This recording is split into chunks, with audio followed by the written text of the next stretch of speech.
ઓમ વિષ્ણવે નમઃ. જય શ્રી કૃષ્ણ મિત્રો. ઉત્સવનો મહિમા ચેનલમાં આપનું સ્વાગત છે. જયા એકાદશી વ્રત કથા. એક સમયની વાત છે. સ્વર્ગલોકમાં દેવરાજ ઇન્દ્ર રાજ્ય કરતા હતા. દેવગણ પારિજાત વૃક્ષોથી યુક્ત નંદનવનમાં અપ્સરાઓ સાથે વિહાર કરી રહ્યા હતા. 50 ગંધર્વોના નાયક દેવરાજ ઇન્દ્ર સ્વેચ્છાનુસાર વનમાં વિહાર કરતા ઘણા હર્ષ સાથે નૃત્યનું આયોજન કર્યું. એમાં ગાંધર્વો ગાન કરી રહ્યા હતા. એમાં પુષ્પદંત, ચિત્રસેન અને એનો પુત્ર મુખ્ય હતા. ચિત્રસેનની પત્નીનું નામ માલિની હતું. માલિનીને એક સુંદર કન્યા ઉત્પન્ન થઈ હતી. એ પુષ્પવંતીના નામે વિખ્યાત હતી. પુષ્પદંત એક ગાંધર્વનો પુત્ર હતો. એને લોકો માલ્યવાન કહેતા. માલ્યવાન પુષ્પવંતીની ઉંમર આસત હતો. આ બંને પણ ઇન્દ્રના સંતોષ માટે નૃત્ય કરવા આવ્યા. આ બંનેનું ગાન થઈ રહ્યું હતું. એમની સાથે અપ્સરાઓ પણ હતી. પરસ્પર પ્રેમના કારણે આ બંને મોહને વશીભૂત થઈ ગયા. ચિત્તમાં ભૂતિ આવી ગઈ. આથી તેઓ શુદ્ધ ગાન ન કરી શક્યા. ક્યારેક તાલનો ભંગ થઈ જતો, ક્યારેક ગીત બંધ થઈ જતું. ઇન્દ્રે તેમના આ પ્રમાદ પર વિચાર કર્યો અને આમાં પોતાનું અપમાન સમજીને કોપાયમાન થઈ ગયા. આથી બંનેને શ્રાપ આપતા કહ્યું. ઇન્દ્ર બોલ્યા, અરે મૂર્ખાઓ, તમને બંનેને ધિક્કાર છે.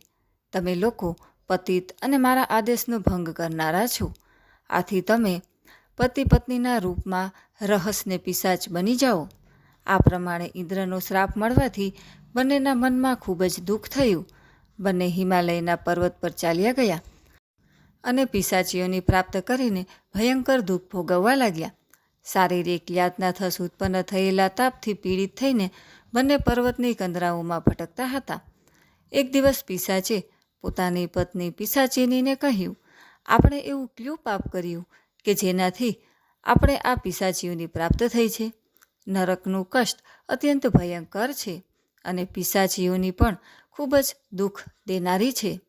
માટે પૂર્ણ પ્રયત્ન કરીને પાપથી બચવું જોઈએ. આ પ્રમાણે ચિંતામગ્ન થઈને તેઓ બંને દુઃખના કારણે સુકાતા જતા હતા. દેવયોગે એમને મહામહિનાની શુક્લ પક્ષની એકાદશી તિથિ પ્રાપ્ત થઈ ગઈ.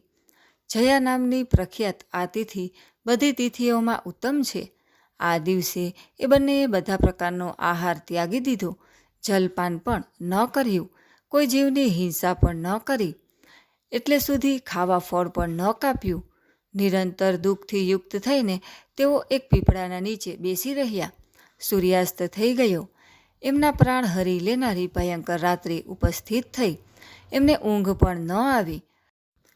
તેઓ રતિ કે બીનું કોઈ સુખ પણ ન લઈ શક્યા. સૂર્યોદય થયો. બારસનો દિવસ આવ્યો. આ પ્રમાણે એ પિશાચ દંપતી દ્વારા જયા એકાદશીના ઉત્તમ વ્રતનું પાલન થઈ ગયું. એમણે રાત્રે જાગરણ પણ કર્યું હતું. આ વ્રતના પ્રભાવથી અને વિષ્ણુની શક્તિથી એ બંનેનું પિશાચપણું દૂર થઈ ગયું. પુષ્પવંતી અને માલ્યવાન પોતાના પૂર્વ રૂપમાં આવી ગયા. એમના હૃદયમાં એ જ જૂનો સ્નેહ ઉભરાઈ રહ્યો હતો. એમના શરીરો પર પહાલા જેવા અલંકારો શોભતા હતા. તેઓ બંને મનોહર રૂપ ધારણ કરીને વિમાન પર બેઠા અને સ્વર્ગલોકમાં ચાલ્યા ગયા. ત્યાં દેવરાજ ઇન્દ્ર સમક્ષ જઈને બંનેએ ઘણી પ્રસન્નતા સાથે એમને પ્રણામ કર્યા. એમને આ રૂપમાં ઉપસ્થિત જોઈને ઇન્દ્રને ઘણું જ આશ્ચર્ય થયું. એમણે પૂછ્યું, કહો, કયા પુણ્યના પ્રભાવે તમે બંને પિશાચીઓનીમાંથી છૂટી ગયા? તમે તો મારા શ્રાપિત હતા. તો પછી કયા દેવતાએ તમને તેમાંથી છુટકારો અપાવ્યો? માલ્યવાન બોલ્યા, સ્વામી, ભગવાન વાસુદેવની કૃપા અને જયા નામની એકાદશીના વ્રતથી અમારું પિશાચપણું દૂર થયું છે. ઇન્દ્રે કહ્યું, તો હવે તમે બંને સુધાપાન કરો. જે લોકો એકાદશીના વ્રતમાં સંલગ્ન અને શ્રી કૃષ્ણના શરણાગત થાય તેઓ મારા પણ પૂજનીય છે. આથી એકાદશીનું વ્રત કરવું જોઈએ. જેણે આ એકાદશીનું વ્રત કરી લીધું એણે બધા પ્રકારનું દાન કરી લીધું અને બધા યજ્ઞો પૂર્ણ કરી લીધા. આ મહાત્મ્યને વાંચવાથી અને સાંભળવાથી અગ્નિહોમ યજ્ઞનું પુણ્ય મળે છે.